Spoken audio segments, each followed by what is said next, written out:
I found that nothing in life is worthwhile unless you take risks. Nothing. Nelson Mandela said, "There is no passion to be found playing small and settling for a life that's less than the one you're capable of living." Now, I'm sure in your experiences in school and applying to college and picking your major and deciding what you want to do with life, I'm sure people have told you to make sure you have something to fall back on. Make sure you got something to fall back on, honey. But I never understood that concept, having something to fall back on. If I'm going to fall, I don't want to fall back on anything except my faith. Everything that I have is by the grace of God. Understand that. It's a gift. 40 years ago, March 27th, 1975, it was 40 years ago, just this past March, I was flunking out of college. I had a 1.7 grade point average. I hope none of you can relate. I had a 1.7 grade point average. I was sitting in my mother's beauty shop. They still call it beauty shop now? What they call it now? Yeah, I was sitting in the beauty parlor. I was sitting in my mother's beauty parlor, and I'm looking in the mirror, and I see behind me this woman under the dryer. And every time she looked up, every time I looked up, she was looking at me, just looking me in the eye. And I didn't know who she was, and I said, she said, "Somebody give me a pen, give me a pencil, I have a prophecy." March 27, 1975, she said, "Boy, you are gonna travel the world and speak to millions of people." Now mind you, I flunked out of college. I'm thinking about joining the army. I didn't know what I was gonna do, and she's telling me I'm gonna travel the world and speak to millions of people. Well, I have traveled the world, and I have spoke to millions of people. But that's not the most important thing, the success that I had. The most important thing is that what she taught me and what she told me that day has stayed with me since. I've been protected, I've been directed, I've been corrected. I've kept God in my life, and it's kept me humble. I didn't always stick with him, but he always stuck with me.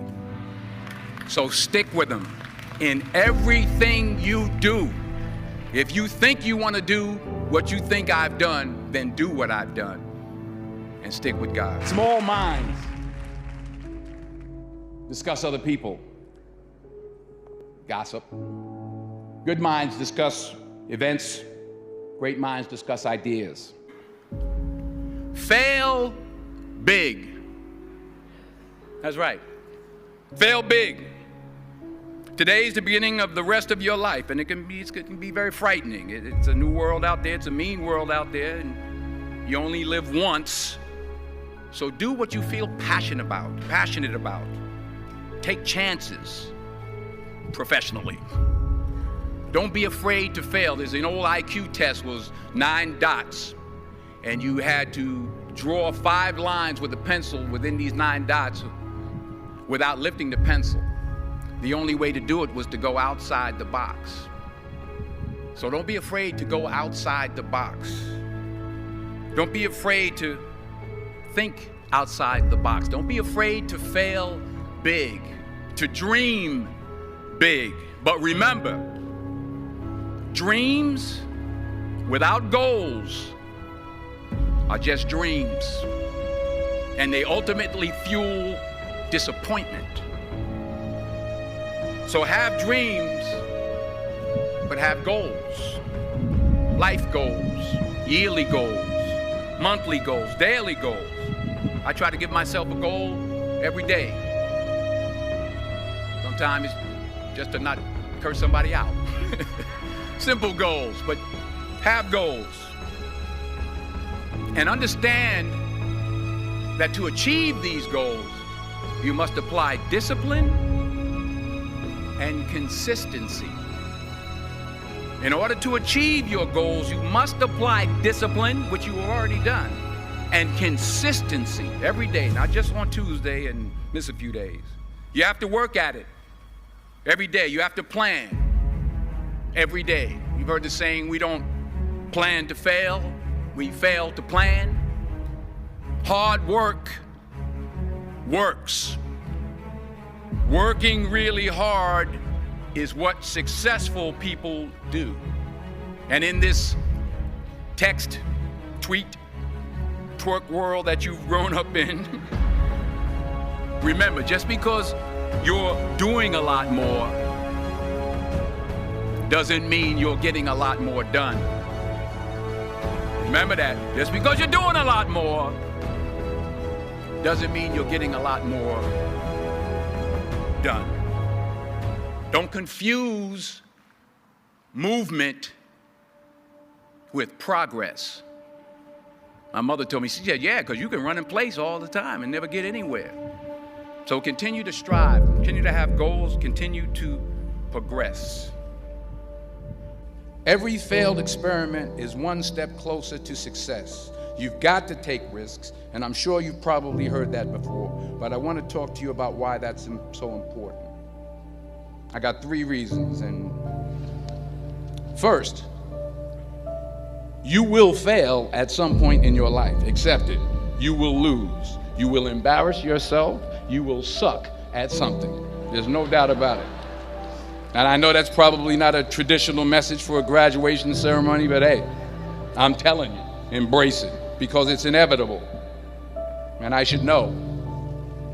In the acting business, you fail all the time. Early on in my career, I auditioned for a part in a Broadway musical. Perfect role for me, I thought, except for the fact that I can't sing. The most selfish thing you can do in this world is help someone else. Why is it selfish? Because the gratification, the goodness that comes to you, the good feeling that I get from helping others, nothing's better than that. Well, 1 or 2 things, but nothing's better than that. Not jewelry, not big house I have, not the cars, but it's the joy. That's where the joy is, in helping others. That's where the success is, in helping others. Finally, I pray that you put your slippers way under the bed tonight, so that when you wake up in the morning, you have to get on your knees to reach them. And while you're down there, say thank you for grace. Thank you for mercy. Thank you for understanding. Thank you for wisdom. Thank you for parents. Thank you for love. Thank you for kindness. Thank you for humility. Thank you for peace. Thank you for prosperity. Say thank you in advance for what's already yours. It's how I live my life. That's why I am, one of the reasons why I am today. Say thank you in advance for what is already yours. True desire in the heart for anything good is God's proof to you, sent beforehand to indicate that it's yours already. I'll say it again. True desire in the heart, that itch that you have, whatever it is you want to do, that thing that you want to do to help others and to grow and to make money, that desire, that itch, that's God's proof to you, sent beforehand already to indicate that it's yours. And anything you want good, you can have. So claim it. Work hard to get it. When you get it, reach back. Pull someone else up. Each one, teach one. Don't just aspire to make a living. Aspire to make a difference. Thank you.